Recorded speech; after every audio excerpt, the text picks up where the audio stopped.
Test 4.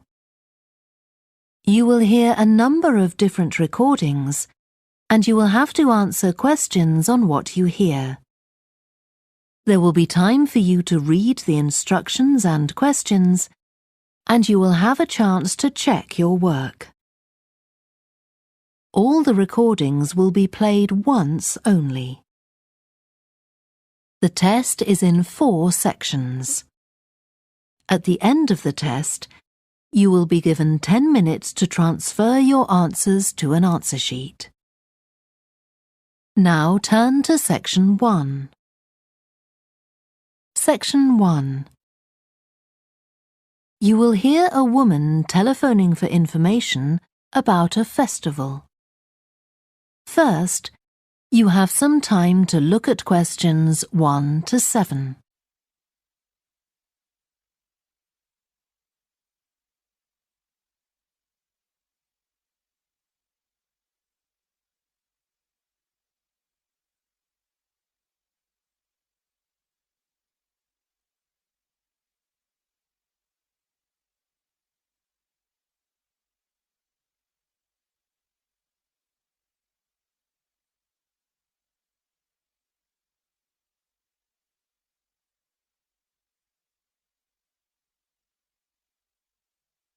You will see that there is an example that has been done for you. On this occasion only, the conversation relating to this will be played first. Good morning, Stretton Festival box office. How can I help you? Oh, hello. My family and I are on holiday in the area, and we've seen some posters about the festival this week. Could you tell me about some of the events, please? Of course. First of all, are there still tickets available for the jazz band on Saturday? There are, but only £15. The £12 seats have all been sold. The man says that tickets are available for £15, so 15 has been written in the space. Now we shall begin. You should answer the questions as you listen because you will not hear the recording a second time. Listen carefully and answer questions 1 to 7. Good morning, Stretton Festival box office. How can I help you? Oh, hello. My family and I are on holiday in the area, and we've seen some posters about the festival this week. Could you tell me about some of the events, please? Of course. First of all, are there still tickets available for the jazz band on Saturday? There are, but only £15. The £12 seats have all been sold. OK, and the venue is the school, isn't it? Yes, that's right. The secondary school. Make sure you don't go to the primary school by mistake. And there's an additional performer who isn't mentioned on the posters. Carolyn Hart is going to play with the band. Oh, I think I've heard her on the radio. Doesn't she play the oboe or flute or something? Yes, the flute. She usually plays with symphony orchestras, and apparently this is her first time with a jazz band. Well, I'd certainly like to hear her. Then the next thing I want to ask about is the duck races. I saw a poster beside a river. What are they exactly?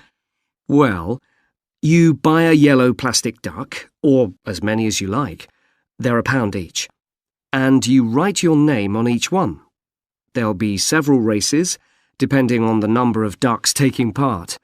And John Stevens, a champion swimmer who lives locally, is going to start the races. All the ducks will be launched into the river at the back of the cinema. Then they'll float along the river for 500 metres, as far as the railway bridge. And are there any prizes? Yes. The first duck in each race to arrive at the finishing line wins its owner free tickets for the concert on the last night of the festival. You said you can buy a duck. I'm sure my children will both want one. They're on sale at a stall in the market. You can't miss it. It's got an enormous sign showing a couple of ducks. OK, I'll go there this afternoon. I remember walking past there yesterday. Now, could you tell me something about the flower show, please? Well, admission is free and the show is being held in Bythwaite Hall. Sorry, how do you spell that? Bythwaite.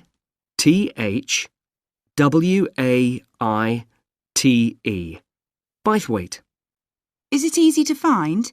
I'm not very familiar with the town yet. Oh, you won't have any problem. It's right in the centre of Stretton.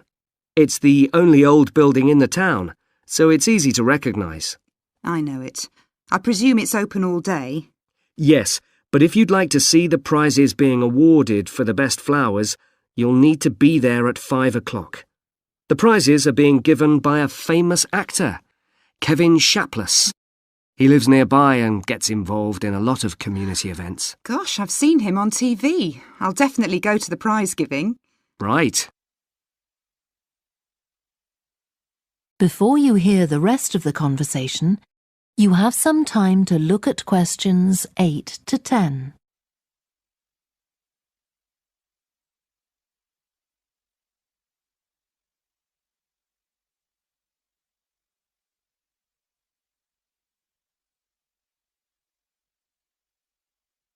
Now listen and answer questions 8 to 10. I've seen a list of plays that are being performed this week, and I'd like to know which are suitable for my children and which ones my husband and I might go to. How old are your children? 5 and 7. What about The Mystery of Muldoon? That's aimed at 5 to 10-year-olds. So if I take my children, I can expect them to enjoy it more than I do? I think so. If you'd like something for yourself and your husband and leave your children with a babysitter, you might like to see Fire and Flood. It's about events that really happened in Stretton 200 years ago, and children might find it rather frightening. Oh, thanks for the warning. And finally, what about Silly Sailor?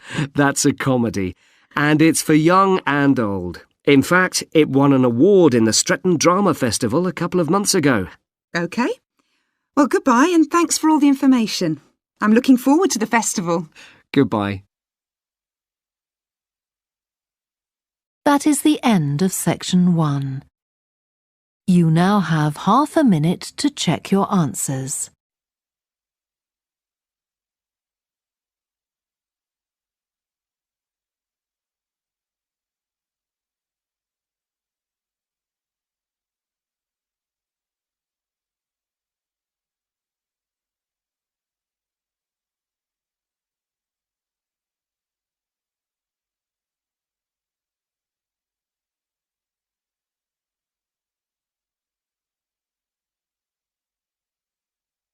Now turn to section 2.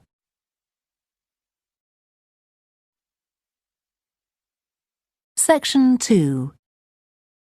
You will hear a guide at an art museum talking to a group of visitors. First, you have some time to look at questions 11 to 16.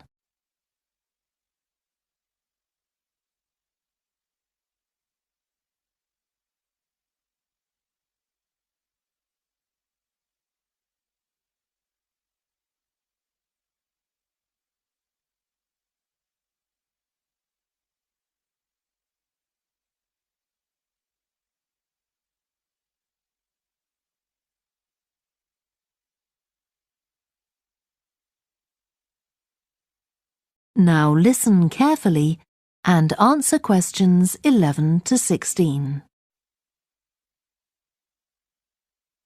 Good morning and welcome to the museum, one with a remarkable range of exhibits which I'm sure you'll enjoy. My name's Greg and I'll tell you about the various collections as we go around. But before we go, let me just give you a taste of what we have here. Well, for one thing, we have a fine collection of 20th and 21st century paintings, many by very well-known artists. I'm sure you'll recognize several of the paintings. This is the gallery that attracts the largest number of visitors, so it's best to go in early in the day before the crowds arrive. Then there are the 19th century paintings. The museum was opened in the middle of that century, and several of the artists each donated one work to get the museum started, as it were. So they're of special interest to us. We feel closer to them than to other works. The sculpture gallery has a number of fine exhibits, but I'm afraid it's currently closed for refurbishment. You'll need to come back next year to see it properly, but a number of the sculptures have been moved to other parts of the museum. Around the World is a temporary exhibition. You've probably seen something about it on TV or in the newspapers. It's created a great deal of interest because it presents objects from every continent and many countries and provides information about their social context, why they were made, who for, and so on. Then there's the collection of coins. This is what you might call a focused specialist collection because all the coins come from this country and were produced between 2,000 and 1,000 years ago. And many of them were discovered by ordinary people digging their gardens and donated to the museum. All our porcelain and glass was left to the museum by its founder when he died in 1878, and in the terms of his will, we're not allowed to add anything to that collection. He believed it was perfect in itself, and we don't see any reason to disagree. Before you hear the rest of the talk, you have some time to look at questions 17 to 20.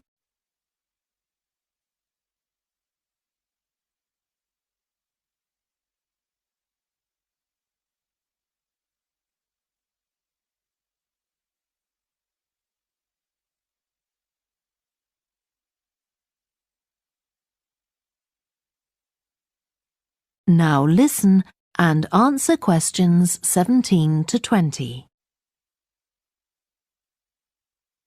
Okay, that was something about the collections, and now here's some more practical information, in case you need it. Most of the museum facilities are downstairs in the basement, so you go down the stairs here. When you reach the bottom of the stairs, you'll find yourself in a sitting area with comfortable chairs and sofas where you can have a rest before continuing your exploration of the museum. We have a very good restaurant which serves excellent food all day in a relaxing atmosphere. To reach it, when you get to the bottom of the stairs, go straight ahead to the far side of the sitting area, then turn right into the corridor. You'll see the door of the restaurant facing you. If you just want a snack or if you'd like to eat somewhere with facilities for children, we also have a cafe. When you reach the bottom of the stairs, you'll need to go straight ahead, turn right into the corridor, and the cafe is immediately on the right. And talking about children, there are baby-changing facilities downstairs. Cross the sitting area, continue straight ahead along the corridor on the left, and you and your baby will find the facilities on the left-hand side. The cloakroom, where you should leave coats, umbrellas, and any large bags, is on the left-hand side of the sitting area. It's through the last door before you come to the corridor. There are toilets on every floor, but in the basement, they're the first rooms on the left when you get down there. Okay, now if you've got anything to leave in the cloakroom, please do that now, and then we'll start our tour. That is the end of section 2. You now have half a minute to check your answers.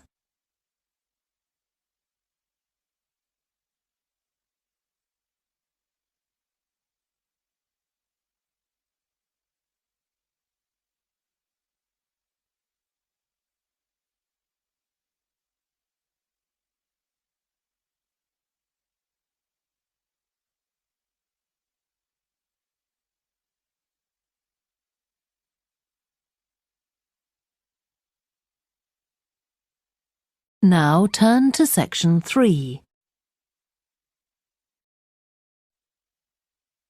Section 3. You will hear a student called Joanna talking to her new supervisor about some research she has done on psychology and music. First, you have some time to look at questions 21 to 26.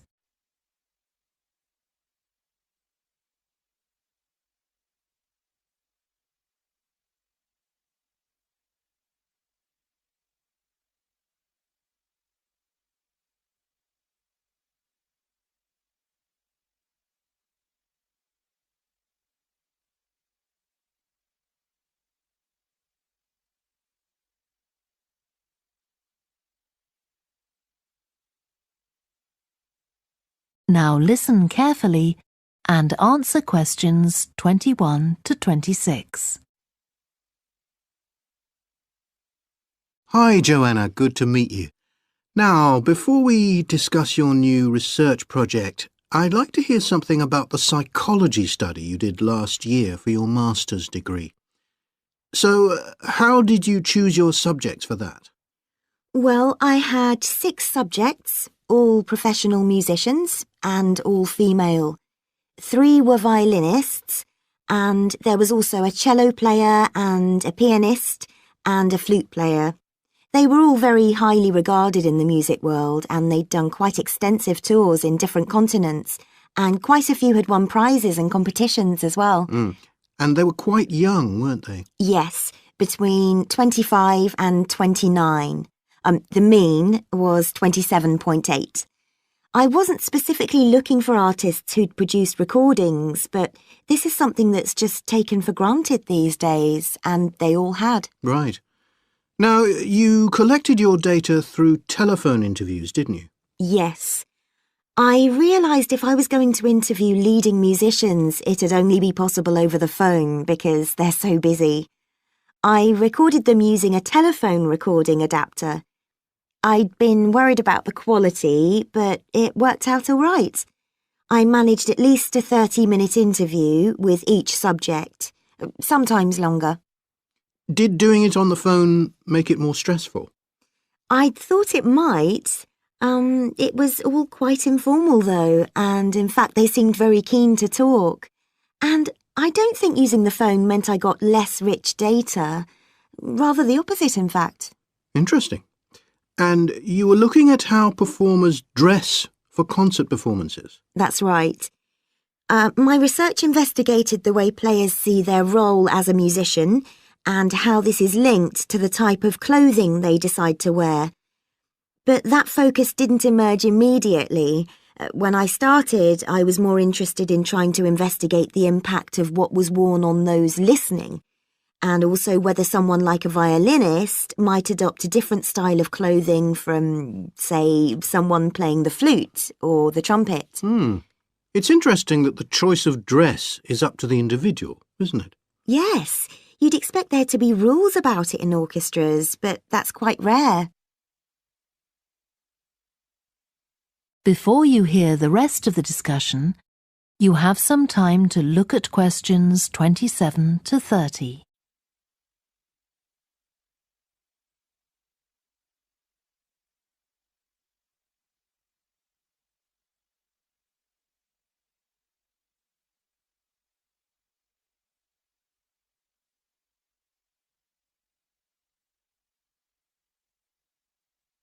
Now listen and answer questions 27 to 30. You only had women performers in your study. Was that because male musicians are less worried about fashion? I think a lot of the men are very much influenced by fashion, but in social terms, the choices they have are more limited.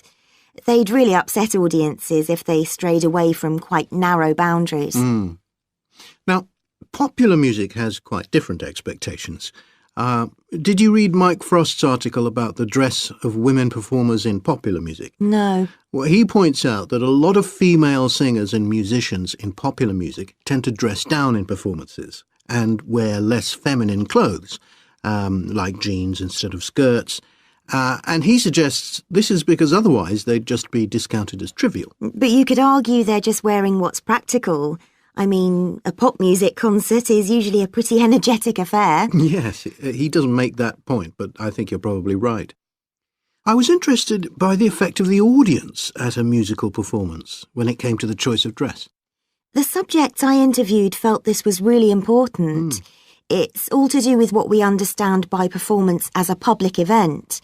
They believed the audience had certain expectations, and it was up to them as performers to fulfil these expectations, to show a kind of esteem. They weren't afraid of looking as if they'd made an effort to look good. I think in the past, the audience would have had those expectations of one another too, but that's not really the case now. Not in the UK, anyway. No. And I also got interested in what sports scientists are doing too with regard to clothing. Musicians are quite vulnerable physically, aren't they? Because the movements they carry out are very intensive and repetitive, so I'd imagine some features of sports clothing could safeguard the players from the potentially dangerous effects of this sort of thing. Yes, but musicians don't really consider it. They avoid clothing that obviously restricts their movements, but that's as far as they go. Anyway, coming back to your own research, do you have any idea where you're going from here? I was thinking of doing a study using an audience, including... That is the end of section 3. You now have half a minute to check your answers.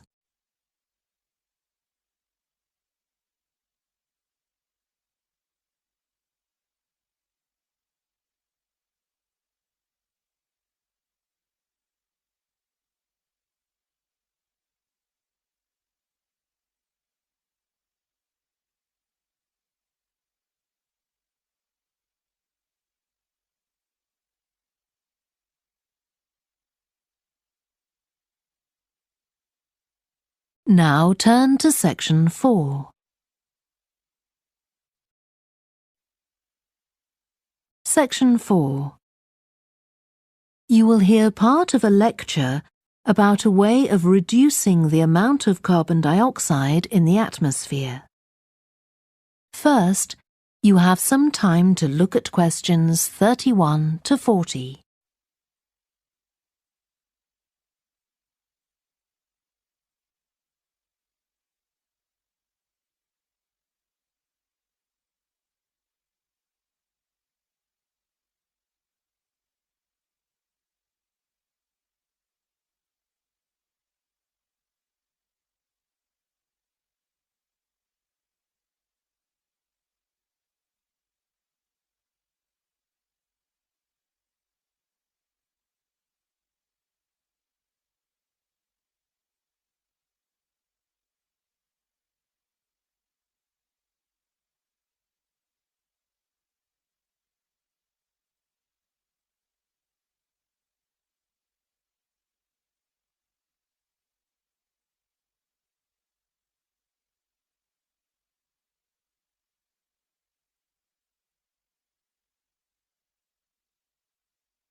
Now listen carefully and answer questions 31 to 40.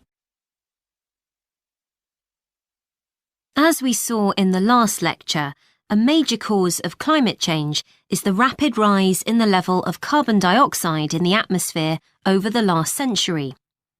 If we could reduce the amount of CO2, perhaps the rate of climate change could also be slowed down. One potential method involves enhancing the role of the soil that plants grow in with regard to absorbing CO2. Ratan Lal, a soil scientist from Ohio State University in the USA, claims that the world's agricultural soils could potentially absorb 13% of the carbon dioxide in the atmosphere, the equivalent of the amount released in the last 30 years, and research is going on into how this might be achieved. Lal first came to the idea that soil might be valuable in this way, not through an interest in climate change, but rather out of concern for the land itself and the people dependent on it. Carbon-rich soil is dark, crumbly and fertile and retains some water. But erosion can occur if soil is dry, which is a likely effect if it contains inadequate amounts of carbon. Erosion is of course bad for people trying to grow crops or breed animals on that terrain.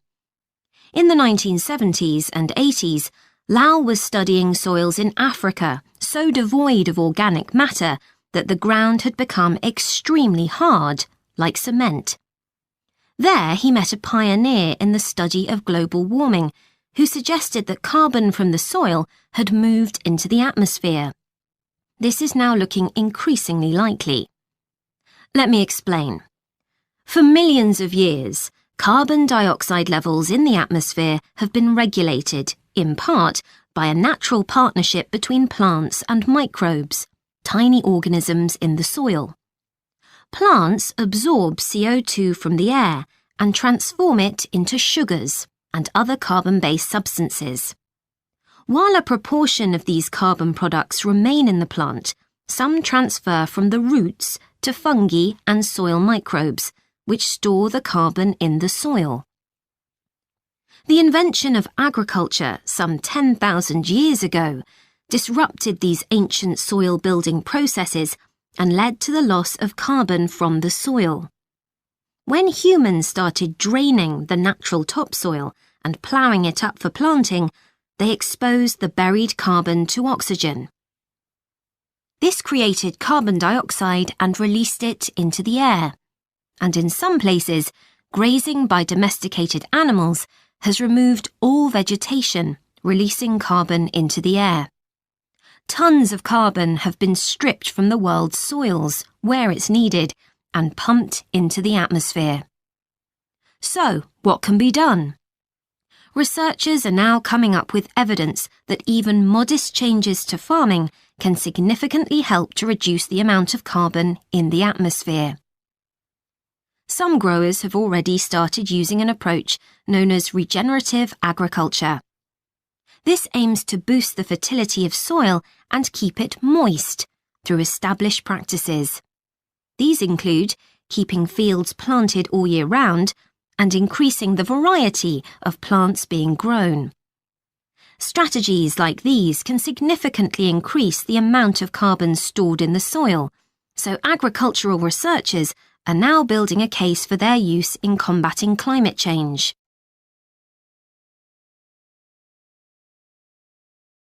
One American investigation into the potential for storing CO2 on agricultural lands is taking place in California.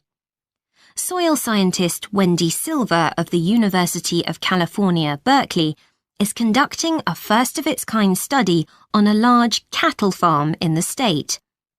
She and her students are testing the effects on carbon storage of the compost that is created from waste, both agricultural, including manure and corn stalks, and waste produced in gardens, such as leaves, branches, and lawn trimmings. In Australia, soil ecologist Christine Jones is testing another promising soil enrichment strategy. Jones and 12 farmers are working to build up soil carbon by cultivating grasses that stay green all year round. Like composting, the approach has already been proved experimentally. Jones now hopes to show that it can be applied on working farms and that the resulting carbon capture can be accurately measured. It's hoped in the future that projects such as these will demonstrate the role that farmers and other land managers can play in reducing the harmful effects of greenhouse gases. For example, in countries like the United States, where most farming operations use large applications of fertilizer, changing such long-standing habits will require a change of system. Ratan Lal argues that farmers should receive payment, not just for the corn or beef they produce, but also for the carbon they can store in their soil. Another study being carried out. That is the end of section 4. You now have half a minute to check your answers.